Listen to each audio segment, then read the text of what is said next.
این مردم شکرانه اون را کنید که ما دولت آزاد و صاحب استقلال داریم. شکرانه یک لحظه زندگی کنیم.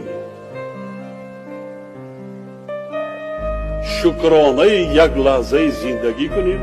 شکرانه کنیم که در این دنیای هستی خدای تعالی ما شما را حفظ کرده است. هستیم. با یکدیگر سلام علیک میکنیم. دعا و فاتحه میکنیم. طاعت عبادت میکنیم. اگر نباشیم